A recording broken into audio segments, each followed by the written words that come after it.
Այսօր զրուցում ենք կենդանիների պաշտպան, քաղաքական հասարակական գործիչ Նարէ Արամյանի հետ։ Շնորհակալություն, որ մեր հյուրն եք։ Ես եմ շնորհակալ, որ կարևոր խնդիրներին ուշադրություն եք դարձնում։ Տիկին Արամյան, վերջին օրերին հանրությունը ցնցված է ու հատկապես կենդանասերները ցնցված են այս գործողություններից, իրապահների գործողություններից, ինչ տեղի ունեցավ Գագիկ Ծառուկյանի տանը, կենդանիների մասով հատկապես, երբ կադրերը հրապարակվեցին եւ մանավանդ այդ կենդանիներին տեղափոխեցին կենդանաբանական այգի, ինչի արդյունքում ընդամենը մի քանի ժամ հետո մեկ բացառիկ ցեղատեսակի առյուծ սատկեց։ Սա իհարկե հանրության դժգոհությունը առաջացրել է, բայց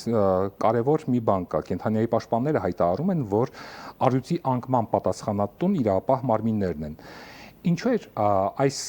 6 տարվա վաղեմության գործով հանկարծակի իրապահները մտել առանձնատուն եւ կենդանիներին քնած քարշ տալով, պոչից քաշելով տանում դեպի կենդանաբանական այգի, երբ այդ կենդանիները տարիներով խնամված եւ պահված են եղել այդ առանձնատանը։ Զարմանալին այն է, որ մենք զարմանում ենք, ես կարծում եմ, որ մեր եթերից հետո հավանականությունը բավականին բարձր է, որ մեր հետևից էլ կգան, ուղղակի հույս ունենանք, որ չեն քնեցնի։ Ոչ թե զարմանում ենք, այլ զայրանում ենք ավելի շատ։ Այո, որովհետև գիտեք, ես անգամ չեմ կարողանում հասկանալ մարդկանց, ովքեր հարցադրումներ են անում, կարծես թե մեր իրականության մաս չեն կազմում։ Իրավապահների բացարձակ անտրամաբանական, արդեն չեմ էլ ասում իրավաչափ, անհասկանալի ինչի համար նպատակը, գիտեք, եւ մատուցման ձևը իբրև թե կարծես թե հատուկ ծառայություն են մատուցում հասարակությանը, սա բացարձակ անհանդուրժելի է։ Այո, նման պարագաներում, եթե անգամ մենք ենթադրենք, որ իրականում շնչավոր էակները, ովքեր մեզ նման ցավ են զգում, որևէ նշանակություն չունի մեզ համար, այդուհանդերձ եթե մենք դիտարկում ենք դա որպես իրեղեն ապացույց, թանկարժեք գույք է եւ պետք է պատասխանատու առնվազն վերաբերմունք ունենալ։ Եվ այստեղ տեսեք ամեն հնարավոր եւ անհնարին, ամեն տրամաբանական ու անտրամաբանական արդարացում կարող են բերել եւ չնայած արդարացում չկա, եկեք հասկանանք, կենդանիները ողջ էին, անվնաս էին, նորմալ վիճակում էին, պետությունը խառնվեց եւ ամեն ինչ կտրականապես փոխվեց։ Հասկանալի է, ակներևաբար պատասխանատվությունը պարզ է, բայց մենք պետք է համոզված լինենք, որ այս դեպքում եւս պատասխանատվության ոչ ոք չի ենթարկվել։ Տեսեք, մեկնաբանության մեջ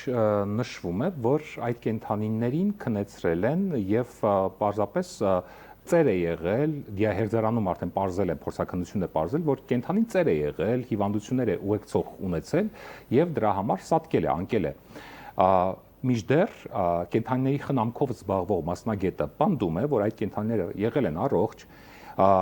խնամվել են միշտ եւ որևէ առողջական խնդիր չեն ունեցել անկախ տարիքից։ Ինչպես ստացվեց, որ ընդամենը մի քանի ժամ հետո քնացնելուց հետո, նարկոզից հետո մի քանի ժամ հետո այդ կենդանին սատկեց պարզապես։ Ավելին, եկեք պատկերացնենք ինչ էր կատարվում այն մարդկանց ուղեղում, ովքեր պահանջում էին այդպիսի սանկցիա, գնում էին արգրավման գործողություններ կատարելու, սկսում էին ընկնել այդ իրավիճակի մեջ եւ ոչինչ նրանց չէր հուշում, որ այստեղ ինչ որ մի բան այն չէ։ Չի կարող լինել որևէ հիմնավոր պատճառ, երբ դու տրամաբանորեն տեսնում ես, որ դա անհնարին բան չէ, դա հնարավոր է, եւ չես մտածում, իսկ ինչպիսի գործողություններ կարելի է ձեռնարկել, որպեսզի մենք կանխարգելենք առնվազն ամենավատը, ինչը տեղի ունեցավ։ Բայց այստեղ կարևոր մի մաս կա, եթե չլինի հենց կազմակերպվածություն, այսինքն այդ միտումը այդ գործողությունը անելու, շատ հանգիստ կարելի էր կենդանիներին ուղղակի չդիպչել։ Եվ տեսեք, այսօր շարունակում են անգամ փորձելով հասկանալ, թե ինչպես կարելի է արգրավել մյուսներին։ Եվ այսօր կեսկատակ, կեսլուրջ ասում ենք, իսկ գուցե մարդկանց համար նախատեսված տեղերում տանեն եւ պահեն եւ նրանց որպես օժանդակողներ գրավեն տարբեր գործերում եւ ոչ որպես կամ զոհեր, ինչ կլինի։ Որքանով է վստահությունը, երբ ընդամենը մի քանի ժամ նույնիսկ չդիմացավ առյուծը, մնացյալ կենդանիներին հիմա ով է երաշխավորել, որ այդ կենդանիները, որոնք գնացել են առանձնատանը, դրանց պետք է տեղափոխեն կենդանաբանական այգի եւ այդ կենդանիները ողջ են մնալու, այսինքն սպանդ չի լինելու։ Վստահության ամենասարսափելի իրավիճակը այսօր իհարկե միշտ է եղել։ Եվ իշխանությունների եւ հատկապես գործադրի եւ կատարությունների նկատմամբ, բայց գիտեք, երբ կարող ենք կարճ ասել մի կաղ հավ լինի, ոչ մեկին նրանցից վստահել հնարավոր չի, որտեղ անգամ ամենաանպիտան, ամենաանտրամաբանական իրավիճակում նրանք կարող են այնպիսի մի հոյակապ համար ցույց տալ, որը կմտնեն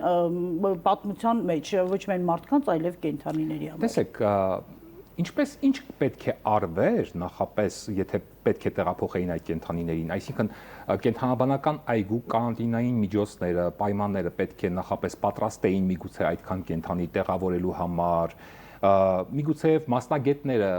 դոզան այդ ներարկման դոզան ճիշտ հաշվարկեին, այսինքն մասնագետներ աշխատեին եւ նույնիսկ պայմաններ ապահովեին նախապես միգուցե 1 ամիս առաջ կամ 2 ամիս առաջ, որպեսզի կարողանար կենդանաբանական այգին ընդունել այդ կենդանիներին եւ ոչ թե հապճեպ շտապ ափալ-թափալ կենդանին փորձել տեղափոխել կենդանաբանական այգի։ Եվ այդ կենդանիները, որոնք մնացել են առանձնատանը, նրանց համար այս պահին կարանտինային պայմաններ չկան ապահովելու։ Ամենակարևոր հարցը բարձրացնեցիք, որովհետեւ եթե մենք ընդհանրապես վերանանք ամբողջ իրավիճակից եւ իրավունքից եւ այլն, եկեք ելնենք ուղղակի սովորական հարմարությունից։ Այո, աշխատանքը պետք է կազմակերպել նախապես մասնագետների փորձագետների ներգրավմամբ եւ ոչ միայն տեղական մակարդակի եւ ոչ միայն ներքին պաշարներ կուտակելով այդ, որովհետեւ մենք տեսնում ենք ինչ արդյունք է լինում, եւ նոր համակցված գործելակարգերի մշակման կատարել այդ գործողությունները եւ այո, տեղում ամենահարմարը կլինի եւ կենդանու բարեկեցություն եւ միջավայրի անվտանգության տեսանկյունից կազմակերպել կենդանիների շարունակական պահումը։ Այս պահին մենք տեսնում ենք օրենքի բաց, այսօր ինչ բացեր կան այս օրենքում կենդանիների պահպանության, պաշտպանության մասով, որ մենք պարզապես մեզ համար այս պահին օրհասական են եւ տեսնում ենք դրա վատ արդյունքը։ Գիտեք, երբ օրենք բառն ինձ մոտ ասում են, արդեն ջղայնությունը չի հերիքում նկարագրելու այս ապաշնոն իրավիճակը։ Հնարավոր է հասարակական ուժերով, բոլոր նախաձեռնություններով տարիներ շարունակ պայքարել, գրել, տալ ձեռքները, ասել սա է պետք, սա է կենդանի նկատմամբ։ Այո, պատասխանատու վերաբերմունքի շուրջ բոլոր կարգավորումների եւ ընթացակարգերի համար, եւ դու այսօր լինես, երբ որ 26 թիվն արդեն ավարտվում է,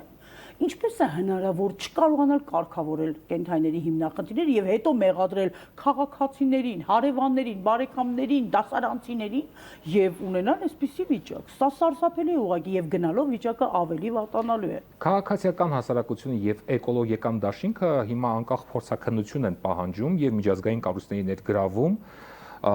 ինչ է կարծում պետական մարմինները կգնան թափանցիկ քննության եւ կփորձեն այս գործը, օրինակ այս անկած կենդանու մասին է խոսքը,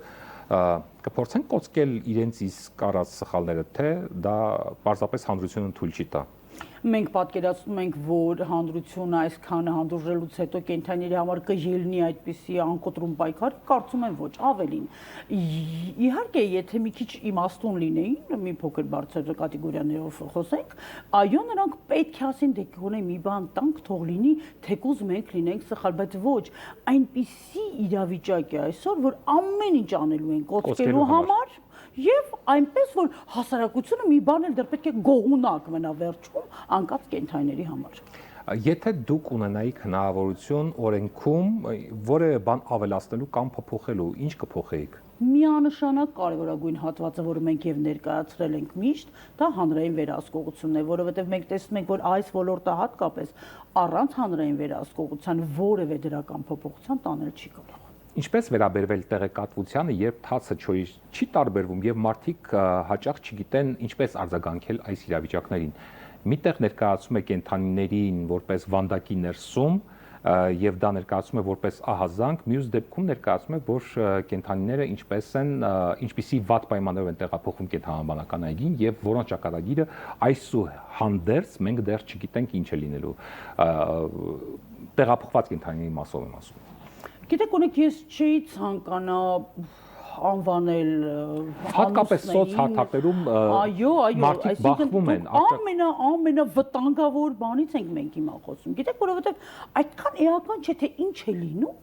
որքան թե ինչպիսի արձագանք է անգամ մտածող մարդկանց շրջանում։ Ու ամենացավալին է, որ ոչ մեկի մտքով չի անցնում հարցնել նրանց, ով գուցե ինչ որ մի բան գիտի այս ոլորտից։ Եվ այնպիսի խելացի դեմքերով այնպիսի մեկնաբանություններ կարող են ուղարկել եւ անգամ այդ հարցը տալ, այսինքն քեզանից ուզում են ինչ որ տեղեկություն ճշտել, որպես քիչ թե շատ ինչ որ մեկի ով գիտի ինչ որ մի բան, եւ հարցն արդեն հարցադրումն ինքնին բացարձակ անտրամաբանական է եւ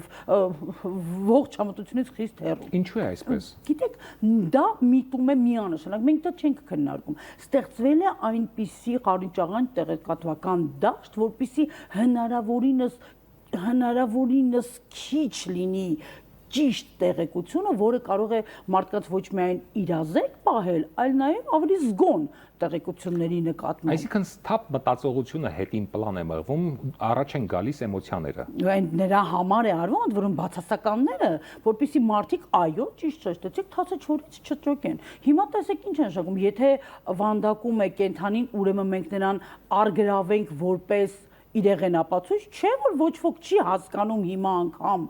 նրանցից ովքեր իբրև սրտացավ են, որ ընկերներ դա չի արվել հանուն կենդանիների, դա արվել է քրեական գործի շրջանակներում եւ ինչպես տեսնում եք ի վնաս կենդանիների, ինչ որ մեկը մտածում էր, որ գնացել են կենդանիներին ազատագրելու, ինչ որ մեկը կարծում է, որ հետայսու մյուս կենդանիները, որոնք այլանդակ պայմաններում են պահվում ոչ միայն արժանի մարդկանց, այլ նաև առանց թույլատրության այդպիսի ինչ որ տերերի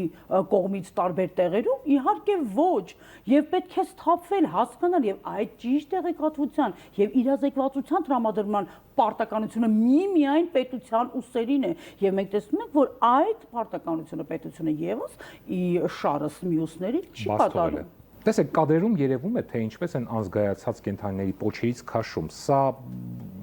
որպես կենդանապաշտպան, ինչ զգացողություններ եք ունեցել այդ կադրերը տեսնելիս եւ ինչի մասին է սա վկայում օրինակ։ Ես միշտ ցավում եմ, որ այդ դեպքում մարդիկ չունեն պոչեր, որոնցից կարելի է քաշքշել եւ ցույց տալ, արդյոք դա նորմալ վերաբերմունք է կենդանիների նկատմամբ։ Գիտեք, մեզ թվում է, թե արժանապատվությունը միայն մարդկանց համար է, բայց եթե մենք մարդկանց դեպքում էլ դա չենք հասկանում, մենք պետք է առնվազն արժանապատի վերաբերենք մեր աշխատանքին եւ այդպիսի իրավիճակ չստեղծենք, որտեղ կենդանու նկատմամբ պետք է թույլ տանք այդպիսի վերաբերմունք։ Ավելին արդյունքը եւս դաժան վերաբերմունքի տեսանկյունից պետք է մանրամասն քննվի եւ պատասխանատուները պետք է ենթարկվեն պատասխանատվության օրենքի ամբողջ ուժով։ Ես գիտեմ, որ որպես կենդանապաշտպան դուք դեմ եք ցանկացած վանդակի։ Նույնիսկ եթե այդ վանդակները ոսկուց են, դուք հաճախ եք այդ մասին բարձրաձայնում ասում, բայց սա այն դեպքն է, երբ այդ կենդանիները իրոք պաշտպանված էին եւ պահվում էին նույնիսկ այնքան լավ, որ միգուցեև ամբողջ աշխարհի կենդանաբանական այգիները չկարողանային այդպես պահել այդ կենդանիներին, ինչպես պահվում էին դրանք այդ առանձնատանը։ Ինչ կասեք այդ մասով։ Տեսեք, իհարկե մենք պետք է ելնենք իրավիճակից, որը կա երկրում, եւ երկրում այնպիսի վիճակ է, որ կենդանիները գտնվում են սարսափելի պայմաններում եւ անգամ այն տեղերում, որտեղ պետությունն ունի իր անմիջական միջամտությունը։ Այս դեպքում այո, պետք է մենք որպես լավագույն օրինակ բերեինք այս կենդանիների ճակատագիրը, որոնք որ արգրաված են եւ այսքանի օրը մենք դրանց մասին ենք զրուցում։ Ես համոզված եմ, որ այդ պետությունը ժամանակին եւ այսօր եւս տնի հստակ չափորոշիչներ, որտեղ կենդանիները կարող են պահվել միայն, եթե վայրի են եւ անազատ պայմաններում են, միայն այո եւ հարիր պայմաններում, նրանց վարքի համար բացարձակ բնականon պայմաններում համոզված եմ, որ այդ կենդանիների համար այդպիսի պայմաններ շատերը կկարողանան իրականում ապահովել, որովհետև պետության կողմից այս գործողություններն են անհանդուրժելի, որովհետև այս ամենի մեղավորը միայն այն պատկան մարմիններն են, որոնք տարիներ շարունակ մատնված են եղել անգործությանը։ Շատ շնորհակալություն, որ այսօր ժամանակ գտաք մեզ հետ զրուցելու, հուսանք, որ ինչ որ մի փոփոխություն հուսանք, որ ձեր եւ ողջ կենդանապաշտպանական համայնքի ձայնը լսելի կլինի եւ տեղ կհասնի, այսպես ասած, ձայնը տեղ կհասնի եւ իսկապես կունենանք անկախ թափանցիկ փորձաքննություն գոնե այս կենդանու մասով։ Շատ շնորհակալություն, մենք զրուցում էինք կենդանապաշտպան հասարակական քաղաքական գործիչ Նարէ Արամյանի հետ։ Ցտեսություն։